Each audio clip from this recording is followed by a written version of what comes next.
이 수치는 우연으로 보기 어렵습니다. 한국어 학습자 2년 새 95% 증가, 1770만 명, 주요 언어들도 이 속도를 따라오지 못했습니다. 그리고 더 놀라운 사실, 한국을 문화 강국으로 꼽은 상위 3개국이 모두 중동입니다. 아랍어와 한국어는 공통점이 거의 없습니다. 그런데 젊은 세대의 선택은 달랐습니다. 지금부터 중동이 먼저 반응한 이유, 그 충격적인 흐름을 공개합니다. 저는 중동 지역 청년 문화 변화를 연구하는 문화연구자입니다. 구체적으로는 디지털 미디어 소비 환경이 언어 문자 인식에 어떤 영향을 미치는지를 추적합니다. 제가 이 주제에 본격적으로 주목하기 시작한 건 통계 하나를 마주하면서였습니다. 문화체육관광부와 한국국제문화교류진흥원이 발표한 2024년 해외 한류 실태조사 기준 연도 2023년 자료입니다. 한국을 문화강국으로 인식하는 비율 상위 3개국을 보면 UAE가 73.1%, 사우디아라비아가 72.6%, 이집트가 70.8%입니다. 러시아는 43.5%, 이탈리아는 36.3%, 중국은 32.8%에 그쳤습니다.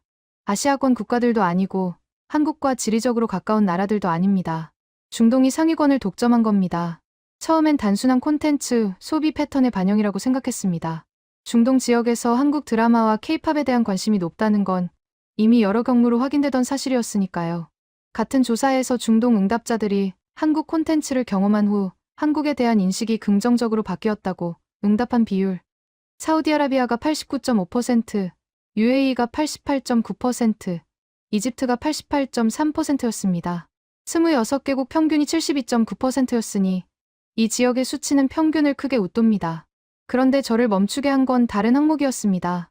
한류 경험자 중 한국어를 학습한 적이 있다는 응답, 이집트와 UAE가 각각 39.4%였습니다.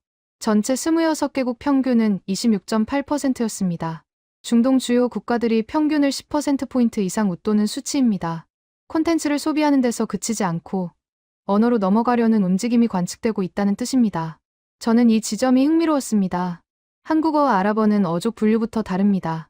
한국어는 개통상 고리버 혹은 알타이어족으로 분류하는 논의가 있으며 아랍어는 아프로아시아어족 세머파에 속합니다. 문자 체계도 다릅니다. 아랍 문자는 오른쪽에서 왼쪽으로 쓰고 기본 자음 28자를 중심으로 모음은 특수 기호로 표기하되 일상 텍스트에서는 생략되는 경우가 많습니다. 숙련된 독자는 문맥으로 발음을 복원하지만 이 체계는 학습자에게 상당한 맥락 훈련을 요구합니다. 반면 한글은 자음과 모음이 시각적으로 결합해 음절 단위 블록을 구성합니다. 기역에 아가 붙으면 가가 되고 거기에 받침 기역이 더해지면 각이 됩니다. 이 결합 규칙은 스문에게 자모만 익히면 원리상 모든 음절을 읽을 수 있는 구조입니다. 훈민정음 해례본에 기록된 창제 원리에 따르면 한글은 소리의 단위를 시각화하는 것을 목표로 설계됐습니다. 발음 기관의 모양을 본떠 만든 자음과 천지인을 상징하는 모음의 조합. 이것이 이 문자의 출발점이었습니다. 물론 한글을 익히는 것과 한국어를 습득하는 것은 전혀 다른 문제입니다. 어휘, 문법 구조, 경어법, 어미 변화. 한국어는 아랍어 사용자에게 구조적으로 낯선 언어입니다. 그러나 제가 주목한 것은 언어 습득의 단계 이전에 있는 어떤 지점이었습니다. 문자 자체에 대한 최초 반응. 처음 한글을 마주한 사람이 무엇을 느끼는가? 그 인식의 출발점이 어디인가? 2025년 해외 한류 실태조사, 기준 연도 2024년 자료에는 주목할 만한 수치가 하나 더 있습니다. 한국어 학습 동기로 한국 문화 콘텐츠를 더 잘 이해하기 위해 한국어 학습이 필요하다고 응답한 비율이 전체 학습 경험자 중 49.9%에 달합니다. 절반 가까이가 언어보다 문화 접근이 먼저였다는 뜻입니다. 언어로 들어가는 문이 콘텐츠였고 그 문을 통과하는 첫 번째 단계에 한글이 있었습니다. 저는 이 흐름의 구조를 추적하기로 했습니다. 통계가 보여주는 숫자 너머에서 중동의 젊은 세대가 한글을 어떻게 인식하기 시작하는지, 그 시작점이 어디이고 어떤 경로를 거쳐 문자에 대한 관심으로 이어지는지, 그리고 아랍 문자와는 다른 한글의 구조가 그 과정에서 어떤 역할을 하는지, 이것이 이 연구의 출발점이었습니다. 저는 콘텐츠 소비와 문자 인식 사이의 연결고리를 추적하면서 출발점을 먼저 정확히 짚어야 했습니다. 중동 젊은 세대가 한국 콘텐츠를 접하기 시작한 경로. 처음은 어디였는가? 데이터가 방향을 알려줬습니다. UAE는 2023년 기준 전 세계에서 유튜브 보급률이 가장 높은 나라였습니다. 디지털 인구의 약 98%가 유튜브를 적극적으로 이용 중이었죠. 중동 아프리카 지역에서 K-팝에 대한 호감 저해 요인 1위가 어렵고 생소한 한국어 가사였다는 2025년 해외 한류 실태조사 수치. 22.5%.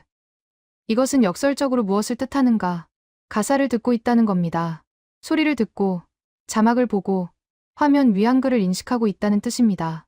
장벽이 존재한다는 것은 곧 그 장벽 앞까지 이미 도달했다는 의미였습니다. 저는 이 흐름이 언제부터 본격화됐는지를 추적했습니다.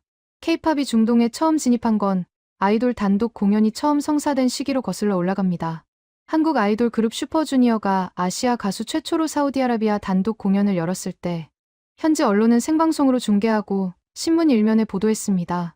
방탄소년단은 이후 사우디아라비아 7만석 규모 스타디움 공연을 채웠고 인근 중동 국가 팬들이 자국에도 공연을 요청하는 흐름으로 이어졌습니다. 그러나 이건 공연장 안의 이야기입니다.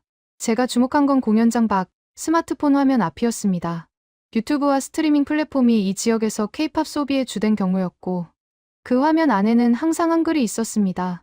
뮤직비디오 자막, 가사 자막, 영상 제목과 채널명, 아랍어 번역 자막 위에 원문 한글이 함께 노출되는 구조.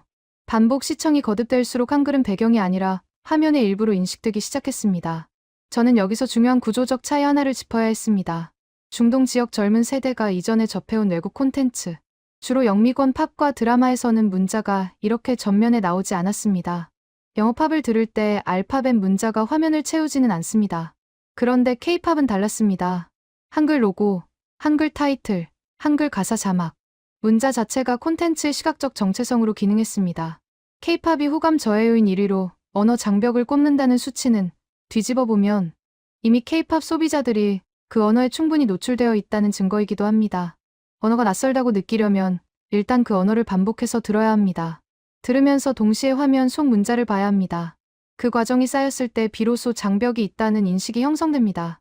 장벽은 낯섦의 끝에서 생기는 것이 아니라 반복 노출 뒤 의식적 관심이 생겼을 때 나타납니다.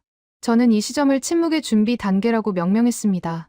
중동의 젊은 세대는 한국어를 배우겠다는 의지 없이 그냥 좋아하는 음악을 반복해서 들었습니다. 드라마를 반복해서 봤습니다. 그 과정에서 한글은 자연스럽게 시각 피질에 누적됐습니다. 형태가 쌓였습니다. 어떤 글자가 어떤 소리와 붙어 다니는지에 대한 무의식적 패턴 인식이 일어나기 시작했습니다. 이건 능동적인 학습이 아니었습니다. 수동적인 노출이 만들어낸 인식의 지형이었습니다. 그리고 이 지형은 조용히 준비되고 있었습니다. 숫자로 보면 2025년 해외 한류 실태 조사에서 한국 콘텐츠 월 평균 소비량 상위 4개국은 필리핀, 태국, UAE, 인도 순이었습니다. UAE가 세계 3위였습니다. 이 나라의 젊은 세대가 한 달에 얼마나 많은 한국 콘텐츠를 소비하고 있는지, 그 소비 시간 안에 한글이 얼마나 많이 쌓이고 있는지 수치는 이미 말하고 있었습니다. 아직 아무도 주목하지 않았을 뿐입니다.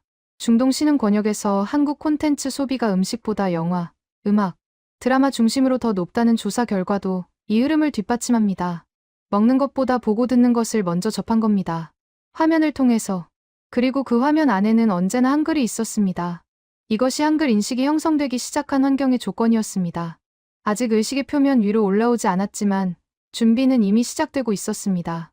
저는 콘텐츠 소비가 만들어낸 노출의 지형이 어느 순간부터 행동으로 전환되는 지점을 추적하고 싶었습니다. 수동적인 반복 노출이 능동적인 관심으로 바뀌는 그 임계점. 데이터는 그 전환이 이미 일어나고 있음을 여러 방향에서 동시에 보여주고 있었습니다. 가장 직접적인 수치부터 시작하겠습니다. 온라인 세종학당 수강 현황입니다. 지원 언어별로 집계한 데이터에서 아랍어 수강생 수는 83개 과정, 2,567명이었습니다. 전체 언어 순위에서 영어, 스페인어, 한국어에 이어 4위였죠. 아랍어는 중동과 북아프리카에 걸쳐 약 2억 7천만 명 이상이 사용하는 언어입니다. 이 거대한 언어권에서 한국어를 배우려는 수강생이 조용히 쌓이고 있었습니다. 한국어 학습 플랫폼에서 아랍어 사용자가 상위권에 진입했다는 것. 이건 작은 숫자가 아닙니다. 방향이 보이기 시작한 것이었습니다. 그러면 이 수강생들은 어디서 왔는가? 왜 한국어를 배우려 했는가? 2025년 해외 한류 실태 조사에서 한국어 학습 동기를 분석한 항목을 다시 들여다봤습니다. 전체 학습 경험자의 49.9%가 한국 문화 콘텐츠를 더 잘 이해하기 위해 한국어 학습이 필요하다고 응답했습니다. 실용적 소통 목적이 아니라 문화적 매력이 먼저였다는 뜻입니다. 그리고 이집트와 UAE는 한국어 학습 경험률에서 각각 39.4%를 기록하며 26개국 평균 26.8%를 10%포인트 이상 웃돌았습니다. 저는 이 수치들이 연결되는 방식에 주목했습니다. 한국 콘텐츠 월 평균 소비량 세계 3위인 UAE, K-팝이 화면을 채우는 환경. 그 안에 항상 존재하는 한글. 그리고 그 노출이 쌓인 끝에서 한국어 학습으로 전환되는 비율이 평균의 1.5배인 나라. 이 흐름은 우연이 아닙니다. 구조적으로 만들어진 경로입니다. 그런데 저는 여기서 한 가지를 더 짚어야 했습니다. 한국어 학습과 한글 인식은 다르다는 것입니다. 한국어를 배우겠다고 결심하고 수강 신청을 한 사람의 수가 중동에서 증가하고 있다는 건 확인됐습니다. 그런데 그 앞 단계, 즉 수강 신청을 하기 이전에 이미 한글 형태에 노출되어 있는 사람의 수는 훨씬 많습니다. 학습자 수집계에 잡히지 않는 사람들. 여전히 수동적으로 소비하고 있지만 한글 형태를 반복 인식하면서 무언가를 쌓아가고 있는 사람들.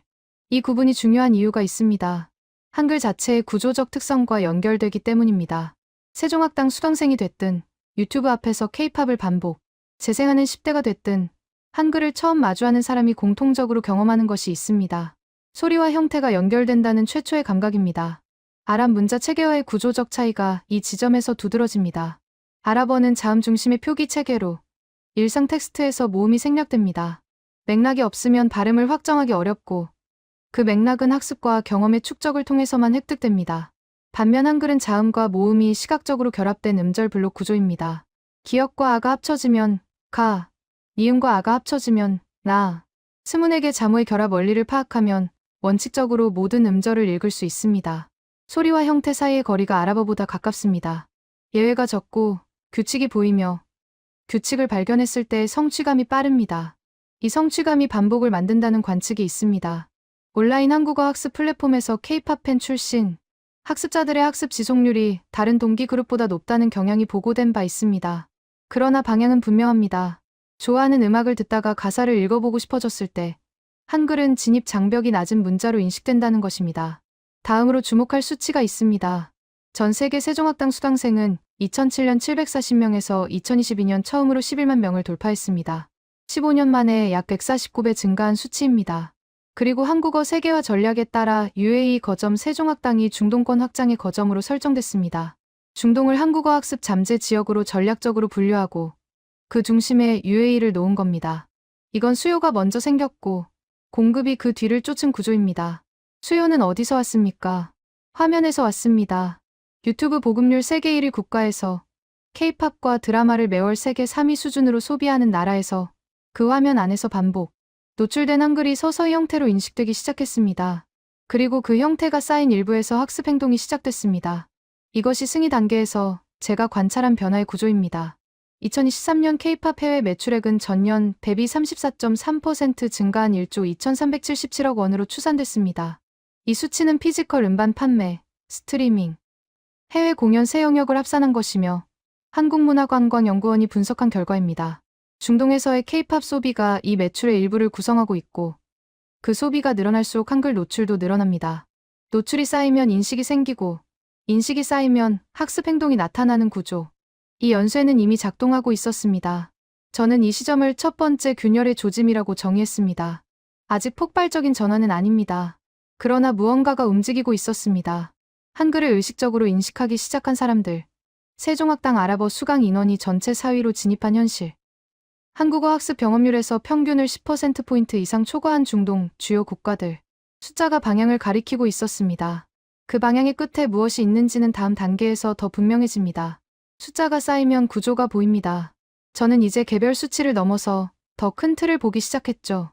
중동 젊은 세대의 한글 인식이 단순한 팬덤 현상이 아니라는 것. 여기엔 외부 변수가 함께 작동하고 있었습니다.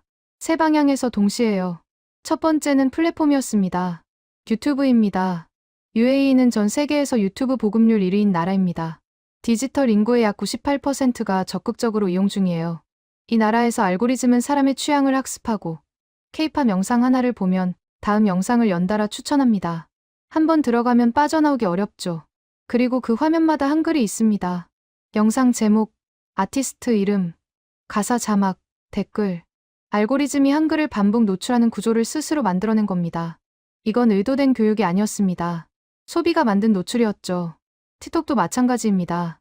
중동 젊은 세대가 K-팝 안무를 따라하고 한국 드라마 클립을 공유하고 아이돌 챌린지에 참여하는 과정.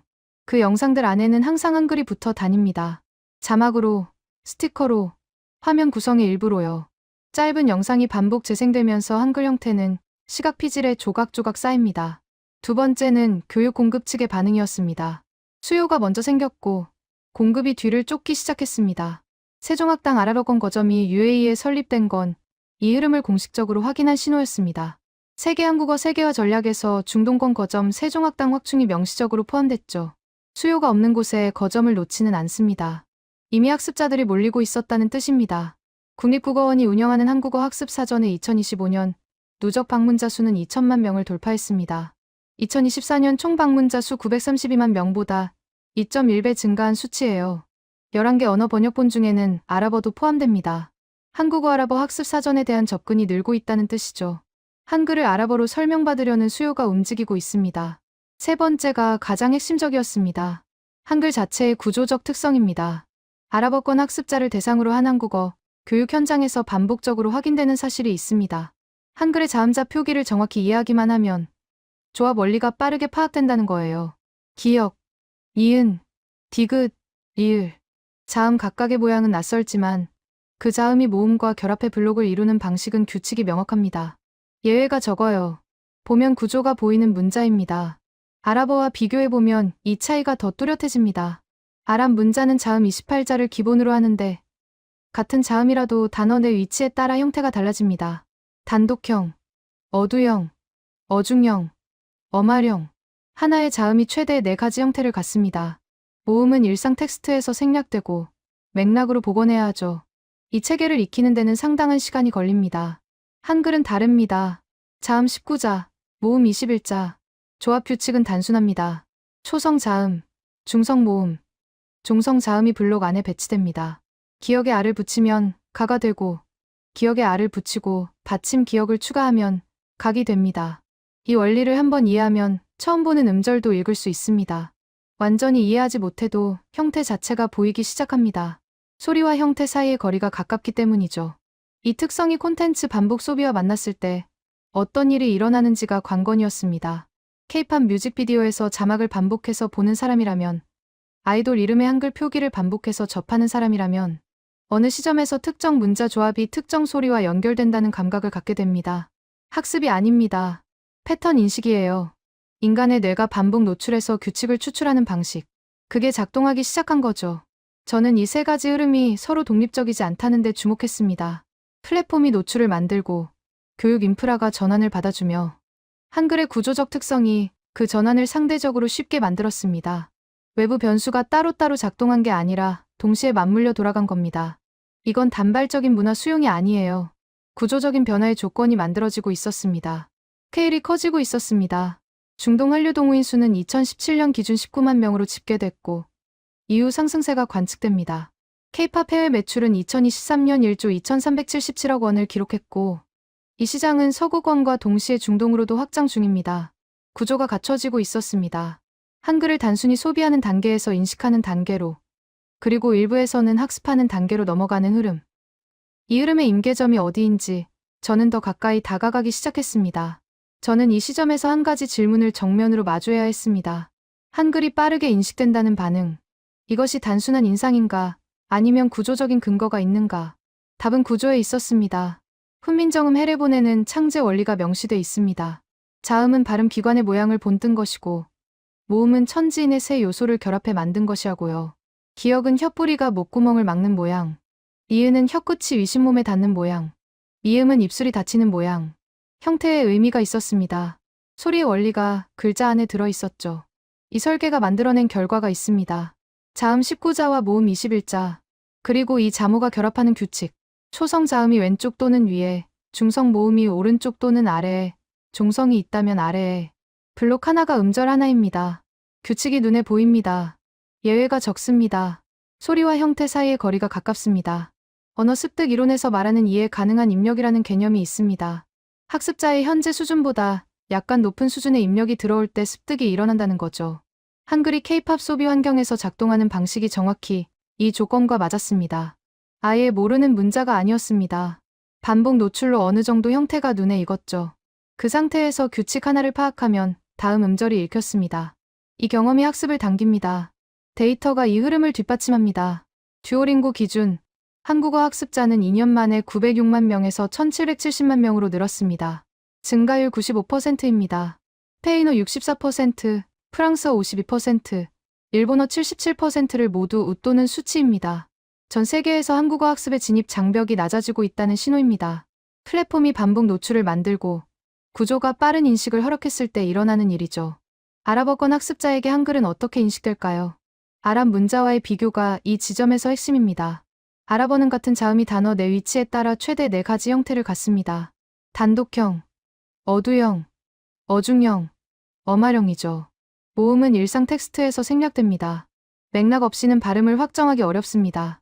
아랍어 사용자가 처음 아랍 문자를 익힐 때도 상당한 시간이 걸립니다. 한글은 다릅니다. 기억은 어디에 있어도 기억입니다. 형태가 변하지 않습니다. 모음도 생략되지 않습니다. 기억과 아가 붙으면 반드시 가입니다. 예외가 없습니다. 아랍어권 학습자가 한글을 처음 접할 때 이 차이를 빠르게 체감한다는 관측이 있습니다. 규칙이 보인다는 반응이죠. 이것이 한글을 외국어가 아니라 구조가 보이는 문자로 인식하게 만드는 첫 번째 조건입니다. 두 번째 조건은 소리와 형태의 연결입니다. K-팝 가사를 반복해서 듣는 사람이라면 특정 음절이 특정 시각적 블록과 함께 반복된다는 패턴을 경험합니다. 오빠라는 단어를 수십 번 들으면서 그 두 글자 블록을 화면에서 수십 번 보면 소리와 형태 사이에 연결고리가 생깁니다. 의식적인 학습 없이요. 패턴 인식입니다. 이 패턴 인식이 임계점을 넘었을 때 결정적인 전환이 일어납니다. 읽어보고 싶다는 욕구가 생기는 순간이죠. 이 욕구는 아랍어권 학습자에게 특히 의미가 있습니다. 한글 자무 24자의 결합 원리를 익히면 완전히 이해하지 못해도 소리 단위를 읽어낼 수 있으니까요. 빠른 성취감이 옵니다. 그리고 그 성취감이 다음 단계로 당깁니다. 결정적 반전은 여기서 생겼습니다. 중동의 젊은 세대가 한글을 어떻게 인식하기 시작했는지 그 출발점에 대한 질문에 답이 나온 거죠. 콘텐츠가 문을 열었습니다. 그 문은 소리였습니다. 그 소리에 붙어있던 형태가 한글이었습니다. 그리고 그 형태는 구조가 보이는 문자였습니다. 반복 노출과 구조적 설계, 이 두 가지가 만났을 때 한글은 단순한 외국 문자가 아니라 읽어볼 수 있는 퍼즐이 됐죠. 그 퍼즐을 풀고 싶다는 충동. 이것이 이 연구에서 제가 포착한 결정적 전환의 순간이었습니다. 2025년 해외 한류 실태 조사에서 한국어 학습 이유로 소통 목적보다 문화적 관심이 앞선다는 응답이 다수였습니다. 배우고 싶어서가 아니었습니다. 좋아서였습니다. 좋아하는 것을 더 가까이 가고 싶어서였죠. 그리고 한글은 그 욕구에 응답하기에 충분히 낮은 진입 장벽을 갖고 있었습니다. 단 24자의 결합 원리, 소리가 형태에 담긴 문자, 이것이 전일의 핵심입니다. 충격은 조용히 왔습니다. 제가 현장에서 수집한 반응 중 가장 자주 반복된 문장이 하나 있었죠. 처음엔 그냥 노래가 좋았는데 어느 순간 글자가 보이기 시작했다. 이 말을 사우디, UAE, 이집트에서 각각 다른 사람에게서 들었습니다. 표현은 달랐지만 구조는 같았어요. 수동적 소비, 시각적 인식, 능동적 반응. 이 흐름이 중동 전역에서 동시에 일어나고 있었습니다. 리야드 프린스 술탄 대학교 캠퍼스에서 열린 리야드 세종학당 간담회를 취재했을 때였습니다. 2022년 10월에 사우디 최초로 문을 연 이 세종학당은 첫 해에 90명이 등록했고 이듬해인 2023년에는 250명이 등록했습니다. 1년 만에 2.7배 이상 늘어난 숫자입니다. 담당자는 말했습니다. 선생님이 부족해서 못 온 학생이 훨씬 더 많다고요. 공급이 수요를 따라가지 못하고 있었습니다. 그날 간담회에 참석한 두아 알감디 씨는 22살이었습니다. 한국 예능 프로그램을 계기로 한국어 공부를 시작했고 이후 한국 역사까지 독학했다고 했죠. K-팝에서 출발의 언어로, 언어에서 역사로 이어진 관심의 사슬. 이 사슬의 첫 꼬리가 무엇이었냐고 물었더니 그는 주저없이 답했습니다. 화면에서 보이는 글자들이 궁금해졌다고요. 이것이 충격 반응이 시작되는 방식이었습니다. 극적인 선언이 아니었습니다. 조용한 궁금증. 화면 안에 있던 형태가 어느 순간 의미를 갖기 시작하면서 생기는 당김. 그 당김이 행동으로 연결됐을 때 숫자가 움직이기 시작했죠. 이집트에서도 같은 패턴이 관측됐습니다. 카이로 아인샴스 대학교는 중동 아프리카 지역에서 손꼽히는 한국어 교육기관입니다. 아랍권 대학 중 한국어학과를 정식 학부 과정으로 운영하는 선구적 사례죠. 이 대학의 한국어 학습자들을 대상으로 한 조사에서 학습, 동기 1순위는 일관되게 K-팝, K-드라마 등 한국 문화 콘텐츠에 대한 관심이었습니다. 경제적 목적이나 유학 준비가 아니었어요. 좋아서 시작했습니다. 그리고 그 좋아함이 어디서 시작됐는지를 추적하면 항상 화면이 나왔습니다. 영상 속 한글 자막, 아이돌 이름의 한글 표기, 뮤직비디오 타이틀 카드. 이 요소들이 단순한 배경이 아니라 콘텐츠의 시각적 정체성으로 기능했다는 거죠. 한글이 먼저 눈에 들어왔고 그 다음에 소리와 연결됐습니다. 여기서 충격이 발생했습니다. 언어학적 충격이라고 부를 수 있는 것이었어요. 자신이 전혀 모른다고 생각했던 문자 체계가 어느 순간 패턴처럼 보이기 시작하는 경험. 아랍 문자에 익숙한 사람에게 이 경험은 특히 선명하게 다가옵니다. 아랍 문자는 위치에 따라 형태가 바뀌고 모음은 생략됩니다. 한글은 다릅니다. 기억은 어디서나 기억이고 모음이 항상 자리에 있습니다. 블록 하나가 소리 하나입니다. 한번 그 원리를 발견하면 읽을 수 있다는 감각이 옵니다. 아직 이해하지 못해도 읽는다는 경험. 이것이 학습자를 잡아당기는 힘이었습니다. 세종학당 관련 수치가 이 힘을 보여줍니다. 세종학당 수강생은 2007년 740명에서 2022년 처음으로 11만 명을 돌파했습니다. 15년 사이 약 149배 증가입니다. 전 세계 84개국에 244개소가 운영 중이고 중동에는 UAE, 바레인에 이어 2022년에 사우디에도 처음으로 문을 열었습니다. 공급이 배치되는 곳은 언제나 수요가 먼저 존재했던 곳입니다. PSU 평생교육원장은 간담회에서 이런 말을 했습니다. 사우디 최초의 한국어 정교학과 설립도 적극 검토 중이라고요. 세종학당 수강생 250명이 있는 대학에서 나온 말입니다. 한국어 정교학과가 없는 상태에서도 이미 250명이 모인 곳에서 이제는 학과 설립을 이야기하고 있었습니다. 수요가 먼저였고 제도가 뒤따르고 있었습니다. 충격이라고 부른 건 이 역전 때문이었습니다. 연구를 시작했을 때 저는 한국어 교육 인프라가 중동에 진입하면서 수요를 만들어내는 구조를 예상했습니다. 그런데 실제로 보니 순서가 달랐습니다. 청년들이 먼저 움직였습니다. 화면 속 한글을 보다가 궁금해지고 온라인에서 자료를 찾고 누리 세종학당에 접속하고 오프라인 세종학당을 찾아가는 흐름. 이 흐름이 이미 형성된 이후에야 기관이 그 자리에 들어섰습니다. 2025년 해외 한류 실태 조사에 따르면 UAE와 이집트의 한국어 학습 경험률은 각각 39.4%로 26개국 평균 26.8%를 10%포인트 이상 웃돌았습니다. 두 나라가 공동으로 조사 대상국 전체 최상위권에 위치했습니다. 이건 단순한 한류 수용이 아니었습니다. 한글이라는 문자 체계로 진입하는 사람들이 중동 전역에서 빠르게 늘고 있다는 신호였습니다. 그 신호를 받은 연구자로서 저는 다음 질문으로 이동했습니다. 이 충격이 단발로 끝나는가, 아니면 구조적인 존중으로 전환되는가? 존중은 충격과 다릅니다. 충격은 순간이지만 존중은 축적입니다. 제가 이 연구에서 포착하려 했던 건 바로 그 축적의 과정이었습니다. 중동의 젊은 세대가 한글을 처음 발견했을 때 느끼는 감각, 그리고 그 감각이 반복되면서 어떤 태도로 굳어지는지. 충격이 한 번의 사건이라면 존중은 그 사건이 쌓여서 만들어지는 지형입니다. 한글에 대한 존중이 형성되는 경로를 추적하면 항상 두 가지가 만나는 지점이 나왔습니다. 하나는 구조에 대한 이해이고 다른 하나는 그 구조가 담고 있는 콘텐츠에 대한 애착입니다. 어느 하나만으로는 존중이 완성되지 않았습니다. 구조를 알아도 콘텐츠와의 연결이 없으면 지식으로 그쳤고 콘텐츠를 사랑해도 구조를 이해하지 못하면 그것은 여전히 닫힌 문이었습니다. 두 가지가 만났을 때 비로소 존중이 시작됐죠. 훈민정음 헤레본이 세계기록유산에 등재된 건 1997년입니다. 유네스코가 인정한 건 문자 체계의 독창성과 과학성이었습니다. 자음이 발음 기관의 형태를 본뜨고 모음이 천지인의 원리를 담고 있다는 것, 소리와 형태 사이에 의도된 관계가 있다는 것. 이 사실이 언어학적 관점에서 얼마나 드문 사례인지를 알게 됐을 때 중동의 학습자들에게 어떤 반응이 일어나는지를 저는 반복해서 목격했습니다. 반응은 조용한 경우였습니다. 아랍 문자도 오랜 역사를 가진 문자 체계입니다. 이슬람 문명과 함께 확장됐고 쿠란이라는 종교적 텍스트와 깊이 연결돼 있습니다. 그 언어를 쓰는 사람들이 한글의 창제 원리를 접했을 때 보인 반응은 경쟁이 아니었습니다. 오히려 인정이었습니다. 이 문자는 만들어진 문자다. 설계된 문자다. 그 설계에 철학이 있다. 이런 인식이 형성됐을 때 한글은 단순한 왜곡 문자가 아니라 하나의 지적 성취로 받아들여졌습니다.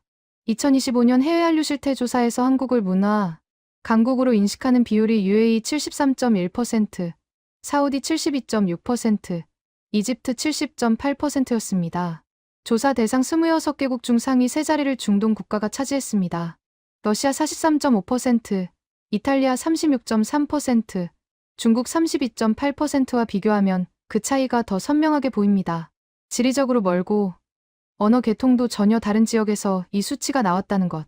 이게 이 연구의 출발점이었고 이 숫자가 어디서 오는지를 추적한 결과가 지금 전삼에서 도달한 지점이었습니다. 문화 강국 인식은 한글 인식과 분리되지 않습니다. 한국 콘텐츠를 좋아하는 사람이 그 콘텐츠가 담긴 언어를 배우고 그 언어의 문자 체계를 이해하게 되면 한국이라는 나라가 다르게 보이기 시작합니다. 단순히 드라마가 재미있는 나라가 아니라 세종대왕이 백성을 위해 문자를 만든 나라. 그 문자가 550년이 지난 지금도 수천만 명이 사용하고 있는 나라. 한글을 통해 한국을 보는 시선이 바뀌었습니다. 이 변화가 중동에서 일어나고 있다는 사실은 여러 층위에서 관측됩니다. 온라인 세종학당 아랍어 수강생이 전체 언어권 중 4위에 올라선 것. 이집트와 UAE의 한국어 학습 경험률이 조사 대상국 평균을 10%포인트 이상 상회하는 것. 사우디에서 한국어 정규학과 신설이 논의되고 있는 것. 이 수치들은 각각 독립된 현상이 아닙니다. 하나의 흐름이 만들어내는 연속된 결과들입니다. 흐름의 본질은 존중의 방향이 달라졌다는 것이었습니다. 예전이라면 중동 청년이 한국 콘텐츠를 소비하는 방식은 일방향이었을 겁니다. 한국이 만들고 중동이 받아들이는 구조. 하지만 지금 제가 관측하고 있는 건 그게 아니었습니다. 한글을 배운 청년이 한국어로 댓글을 달고 아이돌에게 아랍어와 한국어를 섞어 메시지를 보내고 한국과 아랍 문화를 비교하는 콘텐츠를 직접 만들기 시작했습니다. 수신자가 발신자가 되는 전환. 이것이 존중이 생산적으로 작동하기 시작했다는 증거였습니다. 국립국어원이 운영하는 한국어 학습사전의 2025년 누적 방문자가 2천만 명을 넘었습니다. 2024년 932만 명에 비해 2배 이상 증가한 수치입니다. 11개 언어 번역을 지원하며 아랍어도 포함돼 있습니다. 한국어를 아랍어로 설명받으려는 수요가 증가하고 있다는 건 단순히 한국어를 듣고 싶다는 게 아니라 그 언어를 자신의 언어 체계로 이해하고 싶다는 욕구가 생겼다는 뜻입니다. 이것이 존중의 언어적 형태입니다. 존중은 언제나 이해의 산물입니다. 모르는 것을 존중하기는 어렵습니다.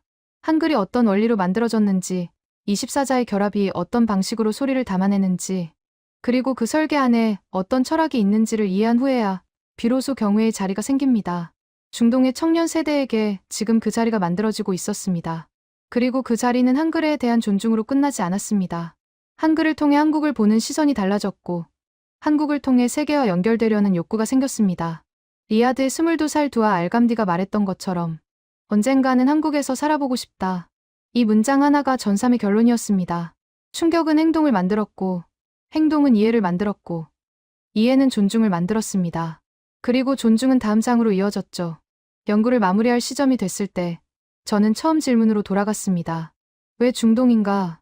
왜 지리적으로 멀고 언어 계통도 전혀 다르고 문자 방향조차 반대인 이 지역에서 한글 인식이 이토록 빠르게 형성됐는가? 답은 결국 하나의 문장으로 수렴됐습니다. 콘텐츠가 먼저 들어갔고 한글이 그 콘텐츠의 얼굴이었습니다. 영어권 팝이 전 세계에 퍼질 때 알파벳이 함께 퍼진 건 아니었습니다. 팝은 소리로 소비됐고 문자는 배경으로 남았습니다. K-팝은 달랐습니다. 뮤직비디오가 시각예술로 기능했고 자막이 화면의 일부였으며 아이돌의 이름은 한글로 새겨졌습니다. 플랫폼 알고리즘이 반복 노출을 만들었고 그 반복 안에서 한글은 소리에 붙어있는 형태로 누적됐습니다. 패턴이 쌓였고 어느 순간 인식이 됐습니다. 그 인식이 학습으로 전환되는데 한글의 구조가 결정적인 역할을 했습니다. 24자, 초성, 중성, 종성의 블록 결합, 소리와 형태 사이의 가까운 거리, 예외가 적고 규칙이 눈에 보이는 문자, 아랍 문자와의 구조적 차이가 오히려 한글의 특징을 더 선명하게 부각시켰습니다. 아랍어 사용자에게 한글의 일관성은 낯설었지만 바로 그 낯설미 흥미로 전환됐습니다. 이 문자는 배울 수 있겠다는 감각, 그 감각이 행동을 당겼습니다. 두 가지 흐름이 지금 중동에서 동시에 진행되고 있습니다. 하나는 수요의 폭발입니다. 온라인 세종학당 아랍어 수강생이 전체 언어권 4위에 올랐고 UAE와 이집트의 한국어 학습 경험률이 조사 대상 26개국 평균을 10%포인트 이상 앞섰습니다. 리야드 세종학당은 개설 이듬해에 수강생이 2.7배 늘었고 사우디에서는 한국어 정규학과 신설이 논의되고 있습니다. 다른 하나는 인식의 전환입니다. 한국을 문화 강국으로 인식하는 비율이 UAE 73.1%, 사우디 72.6%, 이집트 70.8%로 26개국 중 상위 3자리를 중동 국가가 차지했습니다. 이 수치는 한류의 성과가 아닙니다. 한글을 통해 한국을 이해하기 시작한 세대가 만들어낸 숫자입니다. 이 두 흐름이 합류하는 지점에서 제가 목격한 건 동맹의 가능성이었습니다. 문화적 동맹, 언어적 연결이 만들어내는 인간 사이의 신뢰.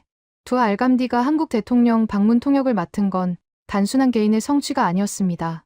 한글이 두 문명 사이에 놓인 다리가 될 수 있다는 가능성의 실증이었습니다.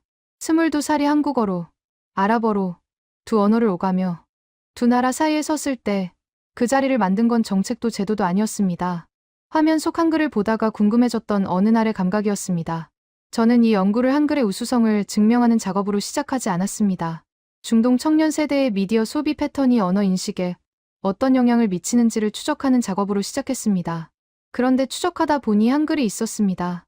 중심에 언제나 콘텐츠의 시각적 정체성으로 소리를 담은 형태로 배울 수 있다는 감각을 주는 구조로 세종대왕이 훈민정음을 반포한 건 1446년이었습니다. 나라의 말이 중국과 달라 문자가 서로 통하지 아니한다는 서문으로 시작한 그 문서는 백성이 자신의 생각을 스스로 표현할 수 있도록 하기 위해 만들어진 것이었습니다. 580년이 지난 지금 그 문자가 아라비아 반도의 젊은 세대 스마트폰 화면에 올라오고 있습니다. 알고리즘이 그 문자를 반복적으로 노출하고 그 반복이 인식을 만들고 인식이 학습으로 전환되고 학습이 존중으로 쌓이고 있습니다. 문자가 경계를 넘는 방식은 제도가 아니었습니다. 욕구였습니다. 좋아하는 것을 더 가까이 가고 싶다는 욕구. 그 욕구에 한글이 응답할 수 있는 건 소리와 형태 사이에 의도된 관계가 있는 문자이기 때문입니다. 배울 수 있다는 감각을 주는 문자, 규칙이 눈에 보이는 문자, 철학이 설계 안에 들어있는 문자. 중동의 청년들이 지금 그것을 발견하고 있습니다. 조용히, 그러나 빠르게, 화면을 보다가, 소리를 듣다가, 어느 순간 손이 키보드로 향하면서 그 손끝에서 한글이 타이핑되기 시작할 때 두 문명 사이에 새로운 경로가 열립니다.